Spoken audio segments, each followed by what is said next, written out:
From Pacifica, this is Democracy Now!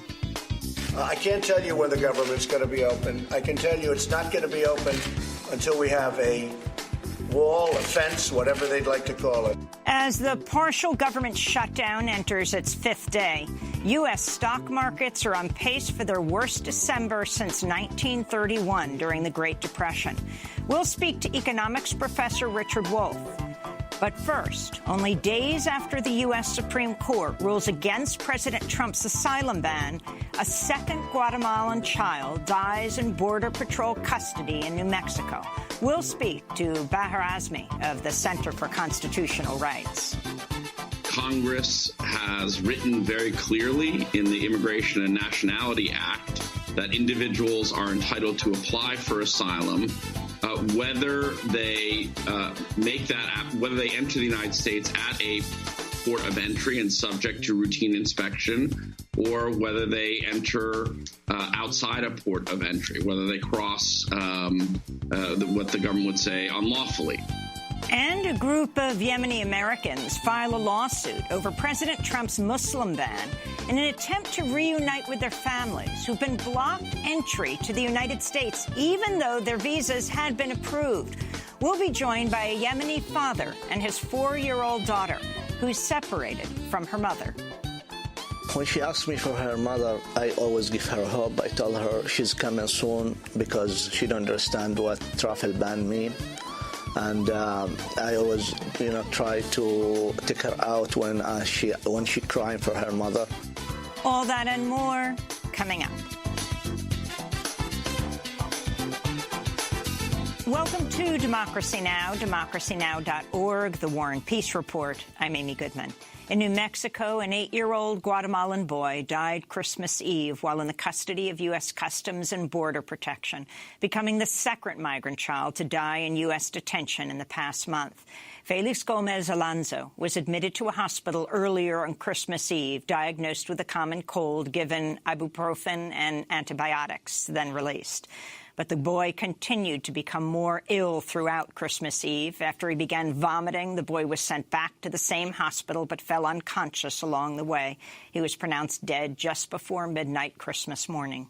The cause of death is yet unknown. The boy was first detained along with his father on December 18th.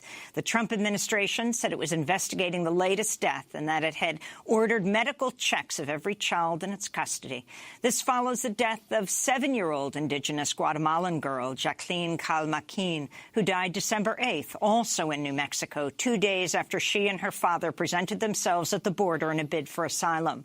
While he's talked endlessly about the border wall, President Trump has neither tweeted about nor spoken about the dead children in U.S. custody. The deaths have drawn international condemnation and calls for a thorough independent investigation. Felipe González Morales, the UN Special Rapporteur on Human Rights of Migrants, said, quote, states have an obligation to care for migrants who arrive at the border. They cannot treat them as animals and inhuman conditions. Detention of children based on their migratory status is a violation of international law, he said. The UN Special Rapporteur added. The latest migrant child deaths come as the federal government entered its fifth day of a partial shutdown over President Trump's demands for more money for an expanded wall on the U.S.-Mexico border, with 88% of Department of Homeland Security workers among federal employees forced to work without pay. On Christmas Day, Trump said the shutdown will last until Democrats agree to $5 billion in new funding for the wall, despite his campaign pledge that he would make Mexico pay for the wall. I can't tell you when the government's going to be open. I can tell you it's not going to be open until we have a wall, a fence, whatever they'd like to call it. I'll call it whatever they want. But it's all the same thing. It's a barrier from people pouring into our country from drugs. It's a barrier from drugs. On Twitter, Trump posted a graphic of a border wall design with the caption, "A design of our steel slat barrier, which is totally effective while at the same time beautiful." Trump said he would be heading to Texas at the end of January for a groundbreaking. Funding for about a quarter of all federal programs expired at midnight on Friday, including the Departments of Justice, Agriculture and Homeland Security. Some 380,000 federal workers have been furloughed. Another 420,000 are working without pay. Some within Trump's own Republican Party have suggested the shutdown is an act of bravado. This is Republican Senator Bob Corker of Tennessee speaking on CNN's State of the Union Sunday. This is a made-up fight, so the president can look like he's fighting. So this is something that is unnecessary. It's a spectacle. And candidly, it's juvenile. The whole thing is juvenile. The government shutdown comes as the Supreme Court ruled Friday the Trump administration cannot enforce a ban on asylum claims by immigrants who cross into the U.S. outside a port of entry. Newly seated Supreme Court Justice Brett Kavanaugh sided with the Trump administration, while Justice Ruth Bader Ginsburg sided with the 5-4 majority in blocking the Trump administration's asylum ban. Justice Ginsburg's vote came as she was hospitalized in a New York City cancer center where surgeons on Friday removed 2 malignant growths in her left lung. Doctors have called the surgery a success and say there's no sign that Justice Ginsburg's cancer has spread. Ruth Bader Ginsburg is 85 years old. She cracked 3 ribs last month after a fall inside the Supreme Court. 2018 marked Ginsburg's 25th year on the Supreme Court. She has not announced any plans to retire. In more immigration news, authorities in El Paso, Texas, scrambled over the Christmas holiday to assist hundreds of migrant asylum seekers who were dropped off suddenly by ICE officials outside a Greyhound bus terminal without any plan to house them. Local shelters say they weren't told in advance of ICE's plans, as is customary, leaving them to struggling to find accommodations for hundreds of migrants, including young children. On Sunday, Greyhound brought in buses where migrants could shelter overnight into the Christmas Eve holiday. Sergeant Robert Gomez of the El Paso Police Department said, "We weren't going to put 200 people on the streets of El Paso on a cold night. We wouldn't do that," he said. On Wall Street, the stock market plunged more than 650 points Monday, marking the worst December decline since the Great Depression of the 30s. The latest sell-off came after Treasury Secretary Steve Mnuchin spooked investors after revealing he'd spoken to the CEOs of the 6 largest U.S. banks in a bid to shore up confidence over the economy. This came as Trump renewed his attack on the Federal Reserve and openly criticized its chairman, Jerome Powell, whom he appointed. On Christmas Eve, Trump tweeted, quote, "The only problem our economy has is the Fed. They don't have a feel for the market. They don't understand necessary trade wars or strong dollars or even Democrat showdowns over borders." We'll have more on the Trump administration and growing economic turmoil after headlines with economist Richard Wolff. In Syria, Israeli warplanes fired missiles near the capital Damascus early Wednesday, with Syrian state media saying a weapons depot was blown up in the attack. Earlier this week, Israeli Prime Minister Benjamin Netanyahu threatened to launch more assaults inside Syria, saying he's targeting Hezbollah and other forces backed by Iran. This comes as the Trump administration's ending its support for a Kurdish-led militia fighting ISIS as Turkish troops massed near a northern town held by the Kurds. Since 2014, the U.S. backed the YPG militia with weapons and logistics, but is withdrawing the support as Turkey prepares to invade Syrian territory it controls. Last week, President Trump ordered the withdrawal of all 2,000 U.S. troops from Syria. The pullout reportedly came after Trump spoke by phone on December 15th with Turkey's authoritarian president, Recep Tayyip Erdogan. The White House later said Erdogan had invited Trump to a meeting in Turkey in 2019 and that Trump is open to a potential meeting. Meanwhile, President Trump said he would fire Pentagon Chief James Mattis 2 months ahead of schedule after Mattis rebuked Trump's foreign policy decisions in a resignation letter he made public last week. Trump reportedly did not read Mattis's letter and only learned about his objections from Fox News. After growing increasingly angry with his defense chief, Trump said Mattis will leave on January 1st. He'd previously been expected to retire at the end of February to attend a NATO meeting. Patrick Shanahan will become acting Secretary of Defense. Shanahan is a former executive at the U.S. weapons manufacturer Boeing. Meanwhile, President Trump's envoy to the coalition fighting ISIS has resigned over Trump's decision to withdraw U.S. troops from Syria. Brett McGurk was appointed 2015 by President Obama and held the role until his resignation last week. In Indonesia, the death toll from a devastating tsunami has risen to 430. On Saturday night, a massive wall of water suddenly emerged from the ocean, swept rapidly across coastal areas of western Java and southern Sumatra. Hundreds were swept out to sea as homes, hotels and businesses were destroyed. This is a spokesperson with Indonesia's disaster management agency.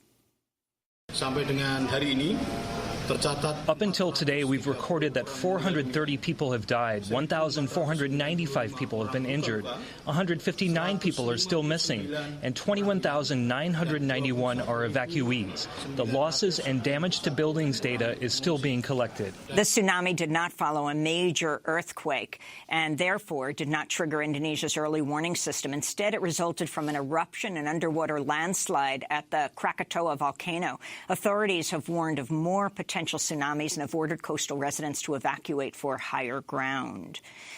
In Kabul, Afghanistan, at least 43 people were killed Monday after a team of gunmen stormed a government building and began moving floor to floor to target workers. The assault began after a suicide car bomber detonated outside the Public Works Ministry ahead of a gun battle that lasted for hours. No group has claimed responsibility for the attack, which was one of the deadliest assaults on Kabul this year. And Indonesia's army has been accused of using the banned chemical weapon white phosphorus on villagers in West Papua during assaults earlier this month that left 7 people dead and thousands displaced. A photo published in the Australian Weekly, the Saturday paper, shows a wounded man with what appears to be a severe leg injury from white phosphorus, an incendiary substance that burns through skin to the bone. The man was among victims of helicopter attacks on pro-independence activists in the Central Highlands of West Papua. The crackdown came on December 1st after West Papuans raised their flag to mark the anniversary of Indonesia's invasion in 1961. And those are some of the headlines. This is Democracy Now!, democracynow.org, The War and Peace Report. I'm Amy Goodman. And I'm Juan Gonzalez. Welcome to all of our listeners and viewers around the country and around the world. For the second time this month, a Guatemalan child has died in the custody of U.S. Customs and Border Protection. 8-year-old Felix Gomez Alonso died in New Mexico on Christmas Eve after being detained since December 18th. Earlier in the day, he had been diagnosed with a common cold, given ibuprofen and antibiotics, and released. But the boy continued to become more ill throughout the day, becoming nauseous and vomiting. He was sent back to the same hospital but fell unconscious along the way. He was pronounced dead just before midnight Christmas morning. This follows the death of a 7-year-old indigenous Guatemalan girl, Jacqueline Cal Maquin, who died on December 8th, 2 days after she and her father presented themselves at the border in a bid for asylum. Meanwhile, the Supreme Court has rejected President Trump's asylum ban, which attempted to deny asylum to anyone entering the country from outside of a legal point of entry. Supreme Court Chief Justice John Roberts joined the liberal wing of the court in the 5-4 vote on Friday. Justice Ginsburg voted from her hospital bed. The case was brought by the American Civil Liberties Union, the Southern Poverty Law Center, and the Center for Constitutional Rights. We're joined now by CCR's legal director, Bahar Azmi. It's great to have you with us again, Bahar. Explain this lawsuit. So this lawsuit that was decided by the Supreme Court. Right. The lawsuit was initially filed the day that the Trump administration promulgated a regulation and an executive order that attempted to bar people from eligibility for asylum if they enter outside a port of entry. And what the lawsuit said is that this regulation clearly violates the plain terms of a 38-year-old statute, the Refugee Act from 1980, that specifically says individuals can apply for asylum no matter where they enter, which reflects the basic reality and the international law surrounding asylum law, which recognizes that people who are fleeing persecution do not and cannot calculate precisely where to enter in order to seek refuge. And so this principle reflects the basic humanitarian notion that people who enter, wherever they enter, shall be allowed to apply for asylum. So the Supreme Court left the decision striking down the regulation in place as it plainly violates the law. And now this President Trump had earlier dismissed the lower court decision by Judge Tiger, claiming this was an Obama judge that was making this decision. But now we have the full a 5-4 vote in the Supreme Court upholding that. That's right. And the Ninth Circuit Court of Appeals, in a majority opinion written by Jay Bybee, who was a Bush appointee, also affirmed... Known for the torture memos. Yes, among other things. That's right. It's a little surprising and concerning that there are even 4 votes to reconsider the lower court's decision, because it would seem that the law is very clear, and a conservative would look at the regulation and look at the statute and see that the executive branch cannot simply rewrite a congressional statute with a flip of the pen. So you have Judge Roberts, the Chief Justice Roberts, siding with the liberals, and Justice Ginsburg voting from her hospital bed at Memorial Sloan Kettering. Yes. Quite dramatic. And Judge Kavanaugh siding with the other very conservative members of the court. But I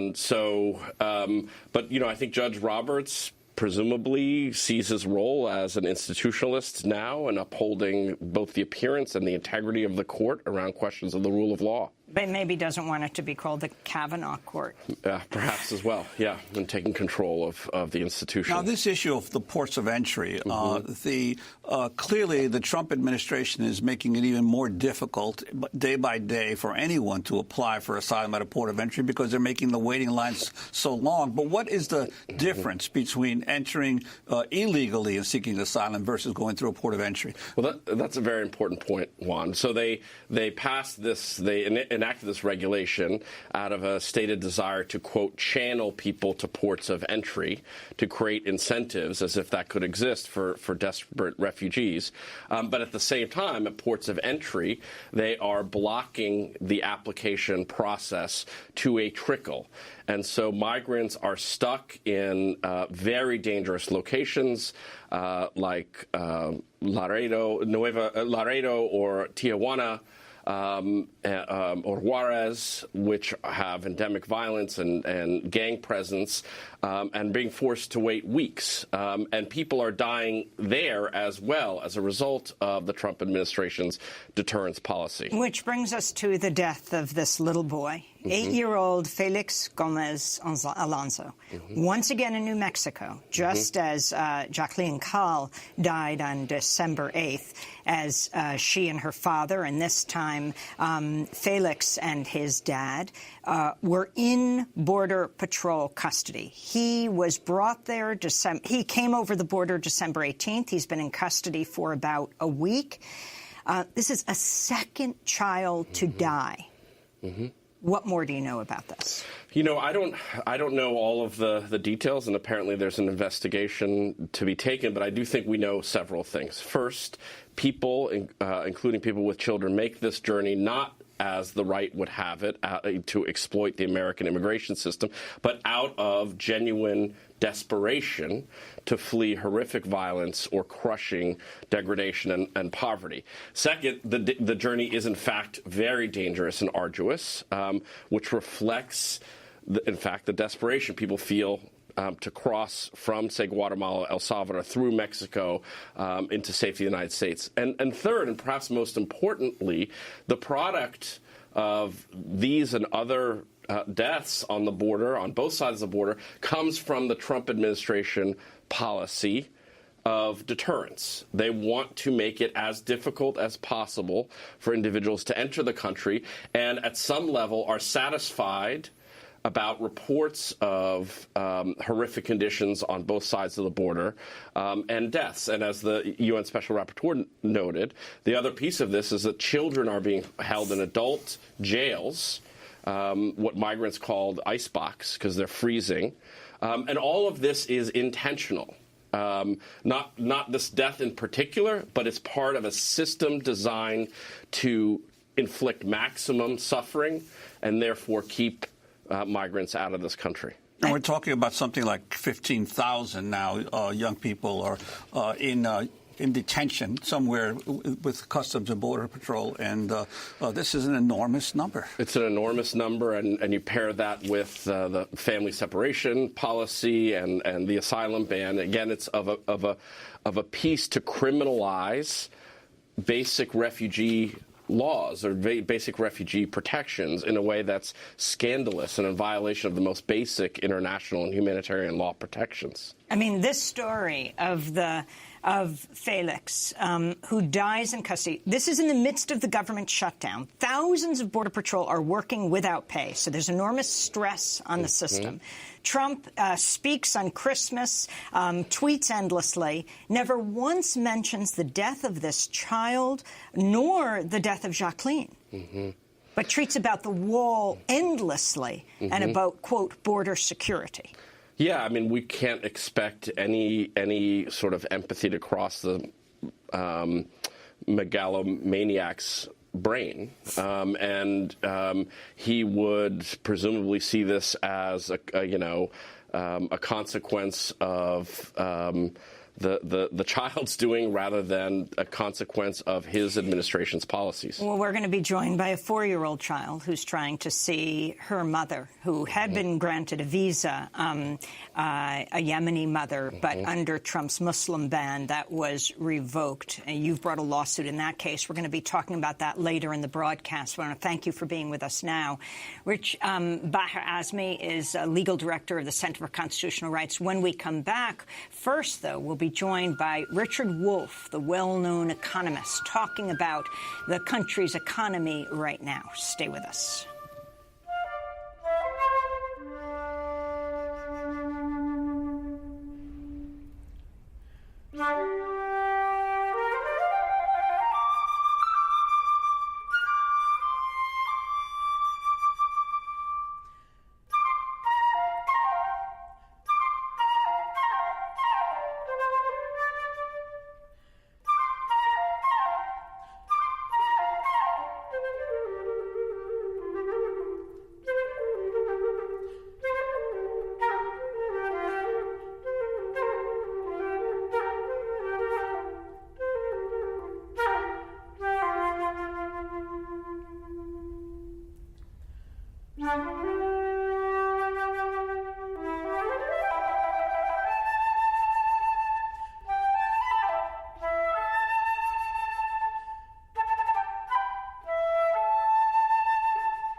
Winter Spirit by Catherine Hoover, the composer and flautist, died on September 21st at the age of 80. This is Democracy Now! I'm Amy Goodman with Juan Gonzalez. Well, the partial shutdown of the U.S. federal government is entering its 5th day after political impasse with Congress over President Donald Trump's contentious demand for border wall funding. Funding for about a quarter of all federal programs expired at midnight on Friday, including the Departments of Justice, Agriculture, and Homeland Security. On Christmas Day, Trump said the shutdown will last until Democrats agree to fund his $5 billion U.S.-Mexico border wall, despite his previously repeated claims that Mexico would pay for the wall. The shutdown is occurring as concern grows over the U.S. economy. U.S. stock markets are on pace to suffer their worst December since 1931 during the Great Depression. In response, Treasury Secretary Steven Mnuchin held an emergency meeting with top financial regulators and also convened a separate call with top executives of 6 major banks. This came as President Trump renewed his attack on the Federal Reserve, openly criticized its chairman, Jerome Powell, whom he appointed. On Christmas Eve, Trump tweeted, "The only problem our economy has is the Fed." Well, for more, we're joined now by Richard Wolff, Emeritus Professor of Economics at University of Massachusetts Amherst, visiting professor at the New School, founder of Democracy at Work, hosts a weekly national television and radio program called Economic Update, author of many books, including Capitalism's Crisis Deepens Essays on the Global Economic Meltdown. Richard Wolff, welcome to Democracy Now! Thank you. So you've got, before this, the capital gains tax break, the break for the richest Americans, and President Trump says he was improving the economy, and now the stock market has plummeted back to the Depression times. Explain. Well, you know, we've had an economy that never really escaped the crash of 2008. In a way, the last 10 years have been an economy on life support. Vast amounts of money pumped into the economy, record drops in interest rates, inviting everybody, business, individuals, governments, to borrow money, a debt-sustained situation. And after a while, you can't mount up the debt on the basis of an economy that hasn't really gotten going. And we're seeing the eventual break. You know, the capitalist system has a downturn every 4 to 7 years. It's had that for centuries. And the last big downturn was 2008 and 9. So if you do 4 and 7, you add it to 9, we're due for one. And every major stock market observer, bank, and so on predicts that we're having a downturn. So it's really only a question of exactly when, and the stock market anticipates this. And so we're having, in a way, economic chickens coming home to roost. And the notion that it's just the Fed's policy that explains this is really the kind of remark that would get a student a very low grade in any economics course. But Richard, why, if over the last 10 years the Federal Reserve kept interest rates so low and provided so much cheap money, and why hasn't inflation increased dramatically in the U.S. over this period of time? Well, you know, the irony is it's one of the bizarre ways an economy works. There was no incentive to take all that money and go in and produce things that might have driven up prices and so on, because the people in America can't afford to buy it. Our wages have been stagnant. The debts have been so big that people are afraid to borrow the way they once did, even though they still do, but not at the growing scale as before. So all that extra money kind of went into the stock market to make itself make quick money by buying shares, hoping that they would go up. And if all the rich people who get it into their hands do that kind of thing, you see the stock market go up, but the underlying economy doesn't go anywhere. And again, after a while, that's not a sustainable arrangement. Well, the other thing that happened, though, after the Trump tax cuts, there was all of these companies buying up their own shares, seeking to drive up their prices. Exactly. Right now, all that money's been lost? Well, basically, yes, because it was funny money to begin with. It was money that was not used to hire people, was not used to raise people's wages. All of those promises were never delivered on. Instead, it rushed into the stock market or buying back shares, which is another way of playing the market. So the market prices went up. The mainstream media tended to say, see, the economy's in good shape, it's strong, because the market went up. But the underlying reality of most people, which is reflected in our politics, is one of bitterness and anger and resentment that they're not participating in this so-called recovery. And now the rich are also facing the falling apart of this house of cards as the market tumbles down. And poor Mr. Trump, having staked his reputation on a rising market, is now confronted with a declining one and is looking for a scapegoat, which Mr. Powell, his own appointee, is providing to him. Well, I always wrote that op-ed piece for the Times, but I do want to ask about this Treasury Secretary Mnuchin's secret meeting, emergency meeting, I should say, with top U.S. financial regulators after hosting a call with executives from 6 major banks on Sunday. You have him meeting with J.P. Morgan Chase CEO Jamie Dimon, Bank of America's Brian Moynihan, Goldman Sachs' David Solomon, Morgan Stanley's James Gorman, Tim Sloan of Wells Fargo, Michael Corbett of Citigroup. What message did he convey to them, and what about the meeting with the regulators? Well, I think the basic plan here, no one knows the details, but most of us think this was not a leak. This was a letting us know that the government is busy fixing all of this. The hope is that by promising everybody's on board to fix it, that the market will somehow come back. It's the easiest, simplest first step.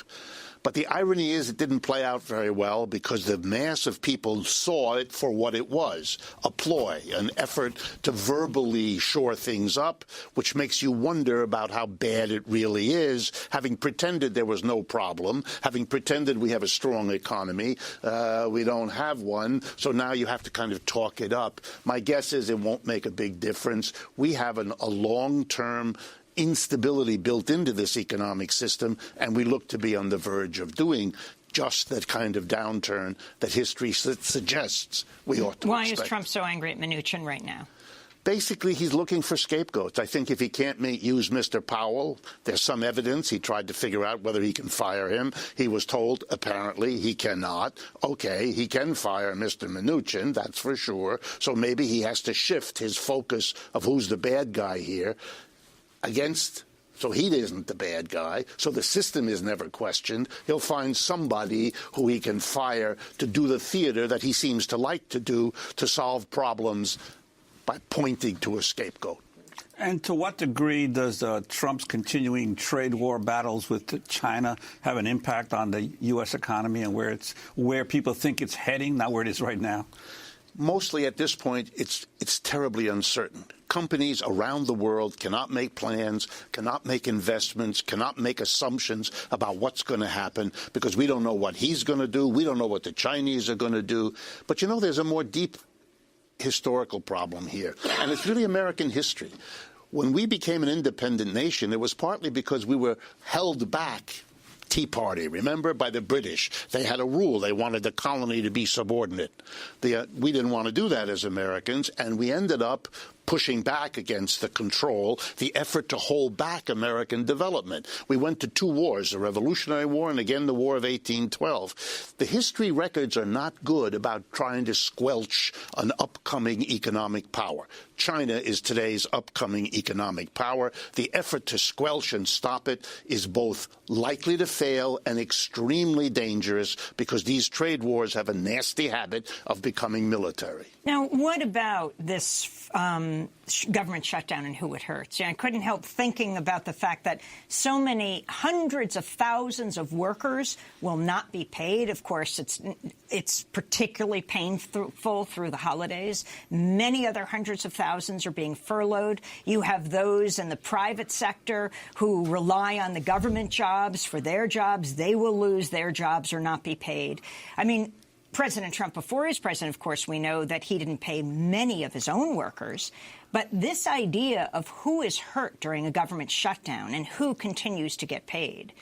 Well, for me, this is, as Senator Corker said, this is theater. This is Mr. Trump producing a big news event. He is in charge. He is acting. And for him, the cost of these hundreds of thousands without income, and by the way, all the people they can't spend on who are losing in income indirectly, when you multiply this out, as we do in economics, the impact is very severe. And I'm not even talking about the services they can't perform in the long run effects of the services not being performed by the government. The IRS is cutting back at a time when we are desperately in trouble with our revenues anyway. So, yeah, it's a crass, self-serving political ploy, the costs of which, like in the tit-for-tat war with China, are huge but are not being counted because they don't calculate in to the self-promotion of our leadership.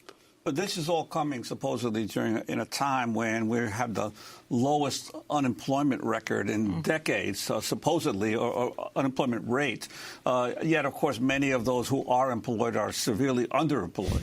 But I'm wondering what your sense is of the actual economy itself. Well, the reality is that we have a lot of employment, but the quality of the jobs has collapsed over the last 10 years. The people who work now used to be people who had a job with good income, good benefits, and good security. The jobs overwhelmingly created have none of those things. Low wages, that's why our wages have gone nowhere. Bad benefits, those are shrinking, pensions and so on, and the security is virtually gone. One of our biggest problems in America is people don't know 1 week to the next what hours they're working, what income they'll get. You can't have a life like this. So what we've done is we've ratcheted down the quality of jobs. We've made people use up their savings since the great crash of 2008. So they're in a bind. They have really no choice but to offer themselves at lower wages or at less benefit or at less security than before, which is why there's the anger, which is why there was the vote for Mr. Trump in the first place, because this talk of recovery really is about that stock market with the funny money that the Fed Reserve pumped in, but is not about the real lives of people, which are in serious trouble, hence the numbers like average American family can't get a $400 emergency cost because it doesn't have that kind of money in the background. So you've undone the underlying economy. You have this frothy stock market for the 1%, and this is an impossible tension tearing the country apart. So the Democrats will be taking office, will be taking over the House next week. And it's not only the Democrats, but you have this whole new generation of progressives that are moving in. What do you want to see happen? What can they do? Well, the first thing is they have to get strong enough, which may take a while, to have the numbers able to fundamentally change policy. That's what I want. I want them to recognize that our economic system is a problem, that there ought to be a national debate, which they're in the best position to start, that we stop looking for this scapegoat or that one, not just Mr. Trump with Powell or with Mnuchin, but the whole mass media effort to see a problem everywhere but in the basic economic system.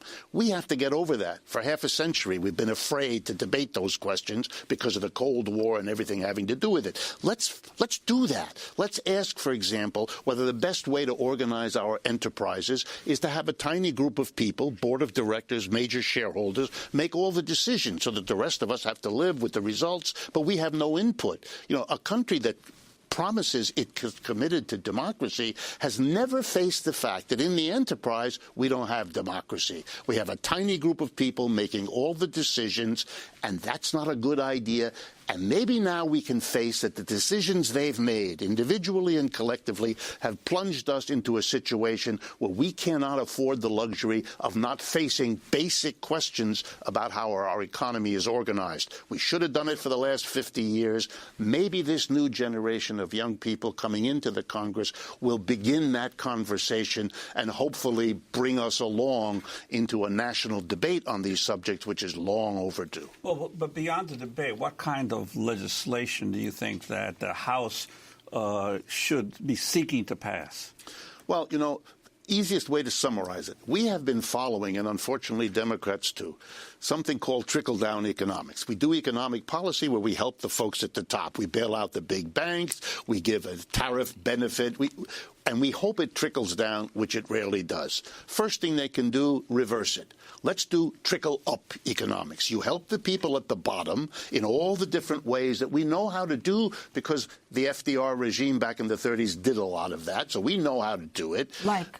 Do it, well, put people to work. Put people to work doing socially useful things at a decent income, not working in a fast food restaurant under unbearable personal situations. Here's another one, this greening of America. There's a project that could help millions of people in a direct way. Let's kind of do that. Put forward by a democratic socialist, a socialist like yourself. Absolutely, and that's where we'd expect it to come from because we haven't been willing outside of the mainstream to have the debates. So, in the mainstream we haven't had it. So we need the folks coming in that are new and different to talk about all of those things. We did them before. The minimum wage should be raised and dramatically.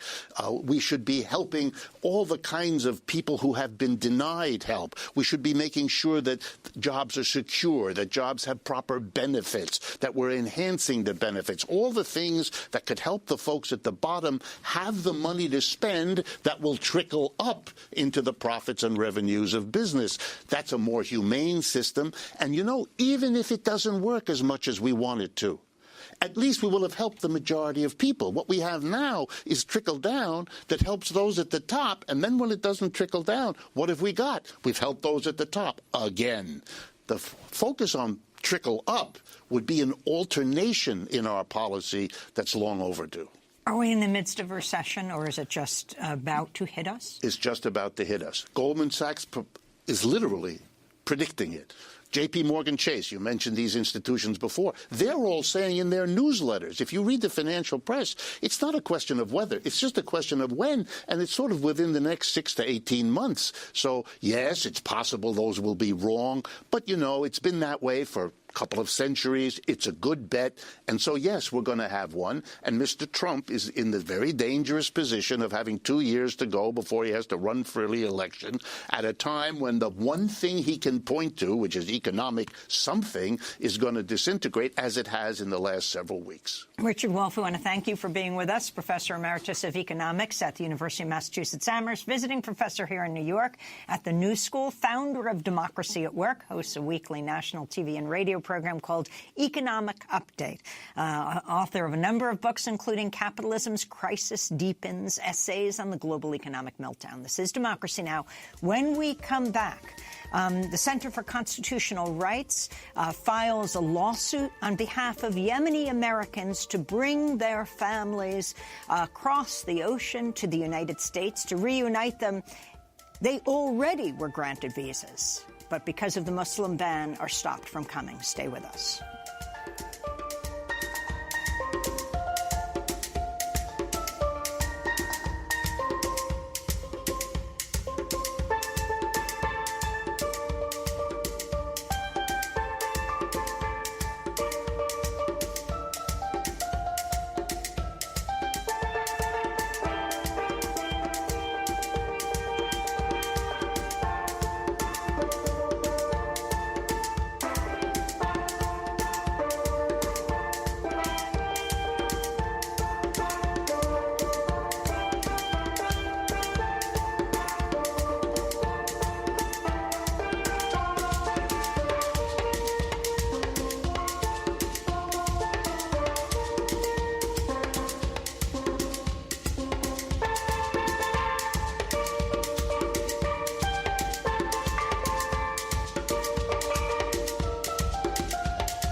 Coming Home by Women of the Calabash. Founder Madeleine Yayodele Nilsson died on September 6th at the age of 69. This is Democracy Now!, democracynow.org, The War and Peace Report. I'm Amy Goodman with Juan Gonzalez. Well, a group of Yemeni Americans have filed a new federal lawsuit over President Trump's Muslim ban. The suit alleges the State Department has revoked previously approved visas, preventing many Yemenis from reuniting with their families living in the United States. We're joined now by two of the plaintiffs. Mohammed Al-Abahi has lived in the United States since he was 16. He returned to Yemen to marry his childhood sweetheart, Amal. But she's been prevented from coming here, even though her visa had been approved. We're also joined by Ahmed Abdul Wahab Mohammed and his 4-year-old daughter, Arik. They are both U.S. citizens, but Trump's travel ban has separated their family. Ahmed's wife and Arish's mother has been unable to come to the United States, even though her visa was approved. We're also joined by Ibrahim Katabi, a Yemeni-American activist, senior legal worker at the Center for Constitutional Rights, and back with us, Bahar Azmi, who is legal director of the Center for Constitutional Rights. Bahar, first lay out this lawsuit that you just filed this week. Sure, Amy, thank you. So people are aware generally about the Muslim ban, which has eliminated the possibility of obtaining visas for hundreds of thousands of potential applicants from Muslim-majority countries, including Yemen. And the Supreme Court unfortunately upheld major parts of the Muslim ban last year. But what we were seeing is even individuals who had been approved for visas prior to the Muslim ban taking effect were later denied those visas, where State Department officials were saying, well, the Muslim ban, this proclamation, means you're not entitled to the visa the consular officials in the State Department already granted them. So there's a way in which... So this is retroactive. They're making it retroactive unlawfully, because the proclamation is not supposed to take away visas that were already granted by law. So not only is the proclamation an outrageous discriminatory act, consular officials are using it as a pretext to deny people benefits they're actually already lawfully entitled to. So we filed a lawsuit demanding that these families be given the visas, be handed over the visas that were already approved for them. And Mohammed Al-Abahi, you are the lead plaintiff in Al-Abahi v. Trump. Could you talk to us about your situation? What happened with you? My wife had her interview on November 14th of 2017 at the U.S. Embassy in Djibouti.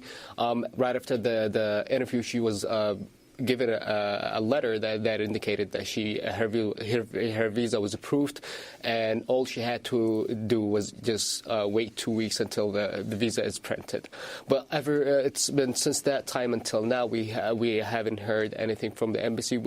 In March of 2018, her visa was basically denied under the proclamation, and in June of 2017, she was called back. We received an email stating that her visa is eligible for a waiver. But since that time until today, we haven't heard any updates. It's just we're not certain about what's the next step going to be. And you've been in this country for how long? I've been in this country for over 12 years, since 2006. You went to school here? I went to school here. I went to high school here. I became I got my bachelor degree in structural engineering at the University of Buffalo. I worked in Rochester, New York for over 2 years, and due to the expenses of my wife and me trying to pay for my expenses, I had to move back with my parents here in New York City. And explain, your wife's living in Djibouti now? She is living in Djibouti. With her brother? With her brother. So you have to support, and what is the cost of living there? Why did they leave Yemen? They left Yemen because the city where they used to live before, the city of Al Hudaydah,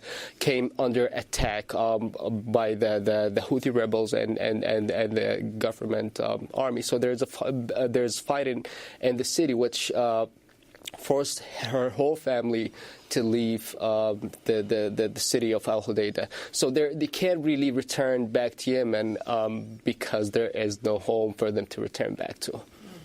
I wanted to bring Ibrahim Katabi into the conversation. You have been working with the Yemeni American community for a long time now. How typical is Mohammed's story?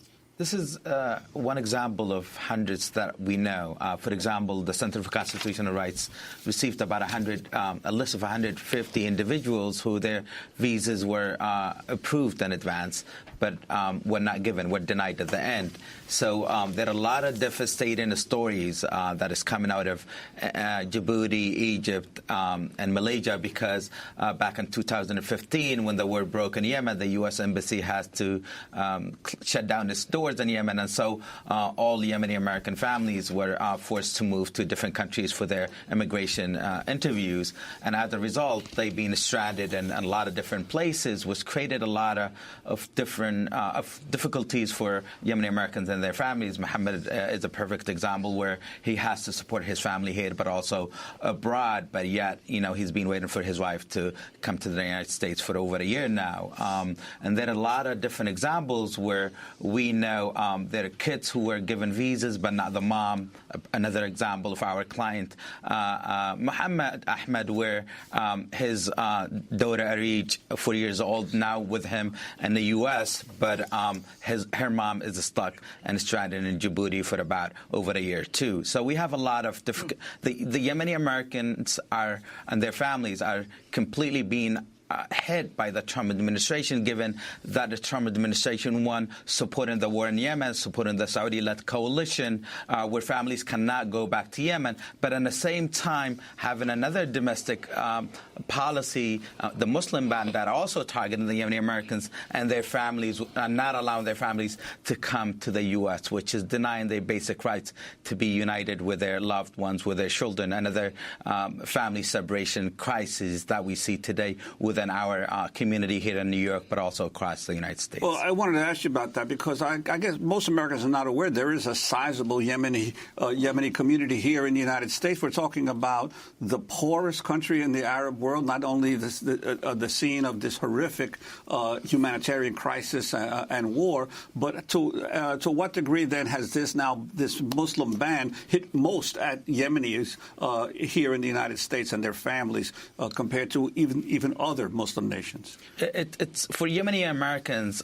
Most of people applying for their, either spouses or children. So Yemeni Americans been in the U.S. for generations, for over 100 years now, including my own family. And so there are thousands of people who've been trying to bring their loved ones for years. A good example of our clients who petitioned for their families about a couple of years ago and are still stuck in a third country because they had to wait, because they can go back to Yemen because of the devastation that has taken place there. Yemen is currently the world's the worst humanitarian disaster in history at this point, and also there is a outbreak of cholera. More than 1 million people have it. Impacted. There is a blockade. Even if you plan to go back to Yemen, you can't go back to Yemen by the State Department own accounts, listing Yemen as do not travel to countries. State in Yemen that no place in Yemen is immune for violence, yet they've been denying Yemeni Americans and their families, Yemeni Americans to bring their families to the United States. You have this incredible story where the U.S.-backed Saudi regime is destroying Yemen. And President Trump just tweeted, Saudi A, I think that he said, Saudi A is going to rebuild Syria. They're going to pour the money in to rebuild Syria. What about Yemen, which they are bombing regularly with U.S. weapons? But that brings us to Ahmed Mohammed and your little daughter who's joining you on your lap right now, Arij, who's 4 years old. What is astounding about your case and trying to get your wife here is that you went back, took a very dangerous journey back to Yemen. Can you explain what happened to you, how you tried to get back, and then what's happening with your wife? After I applied for my wife, I had an appointment on embassy in Djibouti. So I traveled back to Yemen and was a very limit of flight to Yemen. And that day was very hard to travel to Yemen. So I went to Oman. And I traveled from the border all the way to where I live in Taiz, the city called Taiz. It's like about more than 24 hours. I was traveling local in the buses and in very, very dangerous places. So after that, I took my family to Djibouti. And also the way to Djibouti was very hard because Djibouti, they stopped all the flights from Yemen to Djibouti. I went through Sudan. Then from Sudan, I went to Djibouti.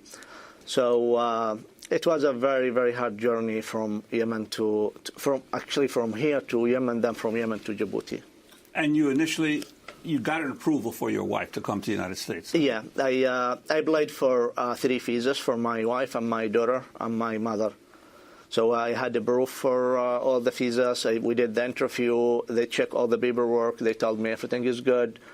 Then after I did the interview on October 5th. So on October 11th, I had the first visa for my mother. Then in October 11, I had the visa for my daughter Arij. Then I was waiting for my wife. They told me like it's gonna be approved for it's gonna be like issued for the following weeks, like after 2 weeks. This is 2017. That's in 2017, yeah.